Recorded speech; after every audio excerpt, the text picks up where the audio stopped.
আর এই মুহূর্তে যে খবরে নজর রাখতে হচ্ছে, জেএমবি জব্দে চার্জশিট এনআইএর। জেএমবি জব্দে এনআইএর চার্জশিট।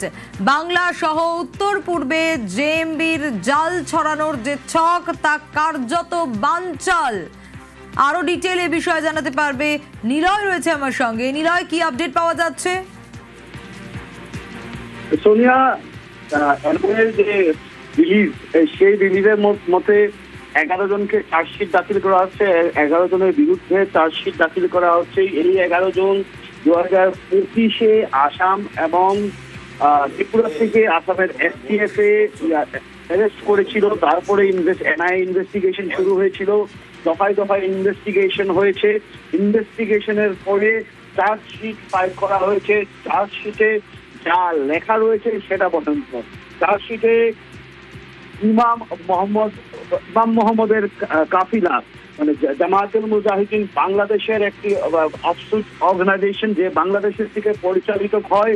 ইমাম মোহাম্মদ কাফিলা, যে ইনশর্ট আইএমকে যে উত্তর পূর্ব এবং পশ্চিমবঙ্গকে নিয়ে যা পরিকল্পনা, যা অস্থির করার পরিকল্পনা, যে নেটওয়ার্ক তৈরি করার পরিকল্পনা, আর এই নেটওয়ার্ক তৈরি করার পরিকল্পনার জন্য যেসব রিক্রুটমেন্ট হয়েছিল, যেরকম আসামের নাসিম উদ্দিন, বরপেটার নাসিম উদ্দিন, আর তার সঙ্গে ত্রিপুরার জাগির মিয়া, আসামের এসটিএফ এ 2025 সালের ডিসেম্বর মাসে অ্যারেস্ট করা হয়েছিল।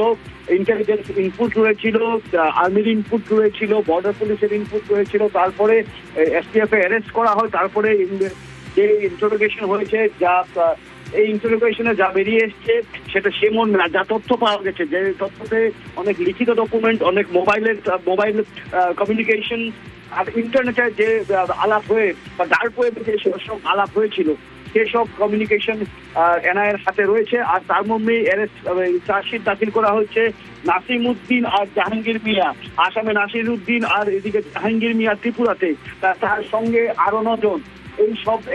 এই 11 জনের দায়িত্ব ছিল আসাম এবং উত্তর পূর্বকে অস্থির করা, নেটওয়ার্ককে আরো বিস্তারিত করা। আর জেএমবির যা উদ্দেশ্য, জামায়াতুল মুজাহিদিনের যা আইডিওলজি, সেই আইডিওলজি আসামে ছড়িয়ে দেওয়া, নর্থ ইস্টে ছড়িয়ে দেওয়া, পশ্চিমবঙ্গে ছড়িয়ে দেওয়া। আর এখানে সোশ্য পলিটিক্যাল আর জিও পলিটিক্যাল যা পরিস্থিতি, সেই পরিস্থিতিতে ইনভলভ করে যা পুরো উত্তর পূর্বটাই আর পশ্চিমবঙ্গটাই অস্থির করে দেওয়া।